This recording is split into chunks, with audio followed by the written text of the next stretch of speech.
University and University of Wollongong will be the first foreign education institutions to set up campuses in Gift City, Gujarat. The two universities are from which of the following countries? Deakin विश्वविद्यालय और Wollongong विश्वविद्यालय gift city Gujarat में campus स्थापित करने वाले पहले विदेशी शिक्षा संस्थान होंगे। दो विश्वविद्यालय निम्नलिखित में से किस देश से है? इसका राइट आंसर है 3 ऑस्ट्रेलिया। ऑस्ट्रेलिया की राजधानी है कैनबरा, यहाँ की मुद्रा है डॉलर, यहाँ के प्रधानमंत्री हैं एंथोनी अल्बीज, यहाँ पे राष्ट्रीय खेल है ऑस्ट्रेलियाई नियम फुटबॉल। ब्राज़ील की राजधानी है ब्राजीलिया, मुद्रा यहाँ पे रियल चलती है। न्यूजीलैंड की राजधानी वेलिंगटन है, मुद्रा न्यूजीलैंड डॉलर चलता है। स्पेन की राजधानी मैड्रिड है और मुद्रा यूरो चलता है।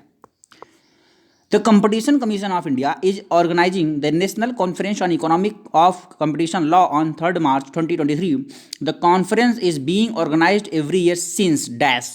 भारतीय प्रतिस्पर्धा आयोग 3 मार्च 2023 को प्रतिस्पर्धा कानून के अर्थशास्त्र पर राष्ट्रीय सम्मेलन का आयोजन कर रहा है। सम्मेलन का आयोजन हर साल किस वर्ष से किया जा रहा है? तो इसका राइट आंसर है 3 2016 से इसका आयोजन किया जा रहा है। देखिए, राष्ट्रीय प्रतिस्पर्धा आयोग के बारे में जान लेते हैं। तो राष्ट्रीय प्रतिस्पर्धा आयोग जो है यह कारपोरेट मामलों में मंत्रालय के भीतर एक वैधानिक निकाय है। तो ये सबसे बड़ी चीज़, तो ये एक वैधानिक निकाय है और प्रतिस्पर्धा को बढ़ावा देने और भारत में प्रतिस्पर्धा पर प्रतिकूल प्रभाव डालने वाली गतिविधियों को रोकने के लिए प्रतिस्पर्धा अधिनियम 2002 को लागू करने के लिए जिम्मेदार है।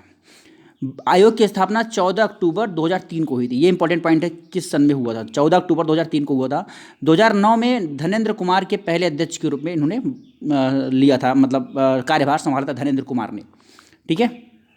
The Andhra Pradesh state government is organizing a 2-day Global Investor Summit GIS 2023 in which city for the first time on March 3 and 4, 2023.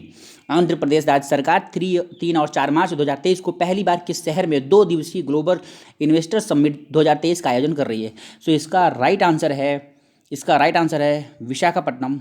4 is the right answer. ये आंध्र प्रदेश के बारे में हम जान लेते हैं। आंध्र प्रदेश के मुख्यमंत्री वाई जगनमोहन रेड्डी हैं। यहाँ के राज्यपाल अब्दुल नजीर हैं। लोकसभा की 25 सीटें, राज्यसभा की 11 सीटें। राजकीय पशु काला हिरण, राजकीय पक्षी रमा चिलुका, राष्ट्रीय उद्यान वेंकटेश्वर राष्ट्रीय उद्यान, राजीव गांधी राष्ट्रीय उद्यान, पापिकोंडा राष्ट्रीय उद्यान। यहाँ पे कुछ बांध भी हैं, नागार्जुन सागर बांध कृष्णा नदी पर, श्रीशैलम बांध कृष्णा नदी पर, धोलेश्वरम बैराज गोदावरी नदी पर और पोलावरम बांध गोदावरी नदी पर। ठीक है। PM Modi inaugurated which edition of Raisina dialogue in new Delhi on 2 March 2023। प्रधानमंत्री मोदी ने 2 मार्च 2023 को नई दिल्ली में रायसीना संवाद के किस संस्करण का उद्घाटन किया? तो इसका राइट आंसर है आपके 8th is the right answer. 3 दिवसीय रायसीना संवाद भू राजनीति और भू रणनीति पर भारत का प्रमुख सम्मेलन है। इसका आयोजन विदेश मंत्रालय द्वारा ऑब्जर्वर रिसर्च फाउंडेशन के सहयोग से किया जाता है। 2023 का जो सब्जेक्ट मतलब थीम जो है वो है प्रोवोकेशन, अनिश्चितता, turbulence, light house in the Tempest. Important है। उद्घाटन सत्र में मुख्य अतिथि जियो के रूप में इटली की प्रधानमंत्री जियोर्जिया मेलोनी शामिल होंगी। रायसीना डायलॉग 2023 में 100 से अधिक देशों के प्रतिनिधियों की भागीदारी देखी जाएगी। ठीक है, ये सारे इंपॉर्टेंट पॉइंट इसके बारे में हैं। द गवर्नमेंट ऑफ रास अल खैमा has announced plans to establish RAK Digital Assets Oasis. RAK is one of the 7 Emirates of which country? रास अल खैमा रैक की सरकार ने रैक डिजिटल एसेट्स ओएसिस स्थापित करने की योजना की घोषणा की है। रैक किस देश के 7 अमीरात में से एक स्थित है? सो इसका राइट आंसर है UAE। 3 is the right answer. देखिए, UAE की राजधानी जो है वो अबू धाबी है। यहाँ की मुद्रा दिरहम चलती है। यहाँ के राष्ट्रपति मोहम्मद बिन जायद अल नहयान। राष्ट्रीय खेल ऊंट दौड़ है। संयुक्त अरब अमीरात पश्चिमी एशिया में एक देश है। यह अरब प्रायद्वीप के पूर्वी छोर कतर और ईरान के साथ फारस की खाड़ी में समुद्री सीमा होने पर ओमान और सऊदी अरब के साथ सीमा साझा करता है। दुबई सबसे अधिक आबादी वाला शहर है। In March 2023, SEBI has given nod to which of the following to launch the rupee-denominated NYMEX WTI crude oil and natural gas Henry Hub futures contracts in its commodity derivatives segment।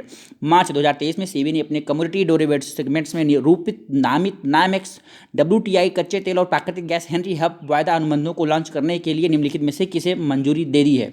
इसका right answer जो है वो है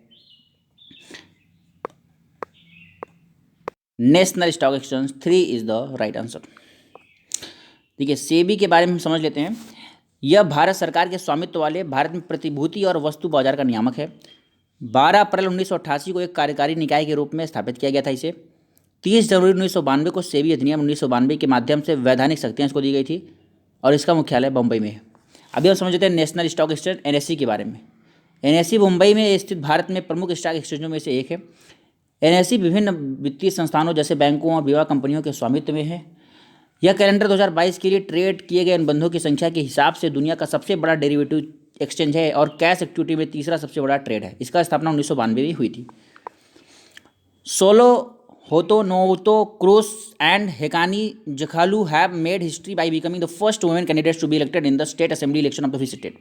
सोलह तुवो नुओ क्रूस और हेगानी जाखलू ने किस राज्य के राज्य विधानसभा चुनाव में निर्वाचित होने वाली पहली महिला उम्मीदवार बनकर इतिहास रच दिया है? सो इसका राइट आंसर है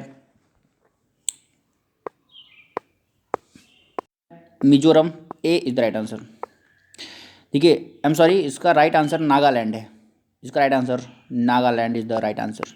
3 इज द राइट आंसर। ठीक है। नागालैंड भारत के पूर्वोत्तर क्षेत्र में एक स्थलबद्ध राज्य है, मतलब चारों तरफ से स्थल से घिरा हुआ है। इसकी राजधानी कोहिमा है। ये सबसे बड़ा शहर इसका चुमौकी दीमापुर है। 1 दिसंबर 1963 को नागालैंड भारत का 16वां राज्य बना था। Very important point. इसके मुख्यमंत्री नेफी रिये हैं। राज्यपाल ला गणेशन है। आधिकारिक पक्षी यहाँ पे ब्लीथ ट्रैगोपैन है। आधिकारिक फूल रोडोडेंड्रॉन ऑर्बेयम है। प्रमुख जनजातियाँ यहाँ पे अंगामी, चांग, कोन्याक, ये सब यहाँ पे प्रजातियाँ हैं, जनजातियाँ हैं। राजकीय पशु गायल है। राजकीय पक्षी ब्लीथ ट्रैगोपैन है। राष्ट्रीय उद्यान इंडंकी राष्ट्रीय उद्यान यहाँ पे है और बांध यहाँ पे दोयांग बांध यहाँ पे उपस्थित है। A.M. Ahmadi passed away in March 2023 from which of the following fields did he belong? A.M. Ahmadi मार्च 2023 में निधन हो गया। वह निम्नलिखित में से किस क्षेत्र से संबंधित है? इसका राइट आंसर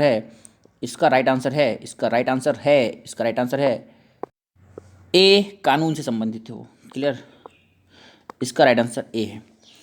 हाल ही की कुछ प्रसिद्ध श्रद्धांजलियाँ हैं, हम उसको देख लेते हैं कि कौन सी श्रद्धांजलि यहाँ पे है। अश्विनी गुजराल का फरवरी 2023 में निधन हो गया। ये इक्विटी विश्लेषक थे। नृत्यांगना थी और मोहिनीअट्टम की डांस की ये एक मतलब आप कह सकते एक्सपर्ट थी। डॉक्टर कनक रेले, इनका भी निधन हुआ। कनक रेले। नंदमुरी तारक रत्न, ये अभिनेता थे और राजनेता थे, दोनों थे, तो इनका भी निधन हो गया। उसके बाद एक थे बालिपा नारायण, ये क्या थी? ये प्रसिद्ध यक्षगण भागवत ये गाती थी, ये भी इनका भी निधन हो गया है। 14 फरवरी 2023 को दिग्गज अभिनेता जावेद खान अमरेही का निधन हो गया और ललिता लाजमी का भी निधन हो गया, ये जो कि चित्रकार थी। तो ये वेरी इंपॉर्टेंट है, मैंने जितने भी बताया सारे वेरी इंपॉर्टेंट। ठीक है।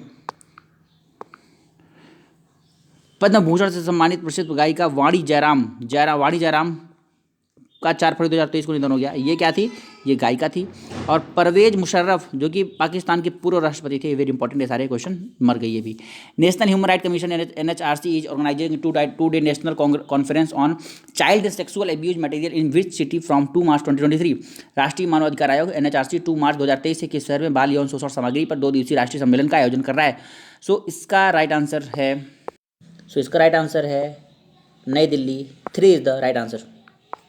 देखिए NHRC मतलब भारत का राष्ट्रीय मानवाधिकार आयोग 28 सितंबर 1993 के मानवाधिकार संरक्षण अध्यादेश के तहत 12 अक्टूबर 1993 को गठित एक वैधानिक सार्वजनिक निकाय। देखिए यहाँ पे 2 शब्द बहुत महत्वपूर्ण है। एक है कि एक ये अध्यादेश के तहत पारित किया गया था, दूसरा 12 अक्टूबर 1993 को गठित किया गया और ये एक वैधानिक सार्वजनिक निकाय है। ये तीनों पॉइंट बहुत इंपॉर्टेंट है।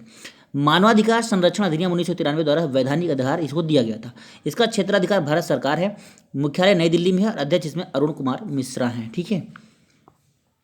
Central and state governments collected dash trillion in goods and services tax in February 2023 up around 12% on the annual basis.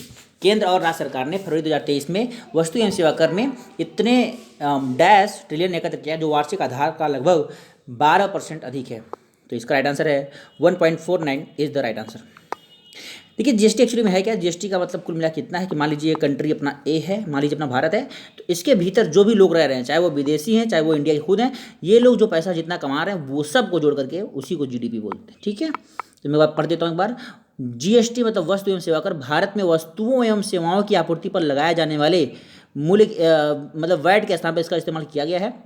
इस संग्रह के लिए 5 अलग अलग स्लैब बनाए गए हैं, जैसे 0% स्लैब, 5%, 12%, 18%, 28%। तो जिसका जिस हिसाब से इनकम है उस हिसाब से उसको रखा गया है।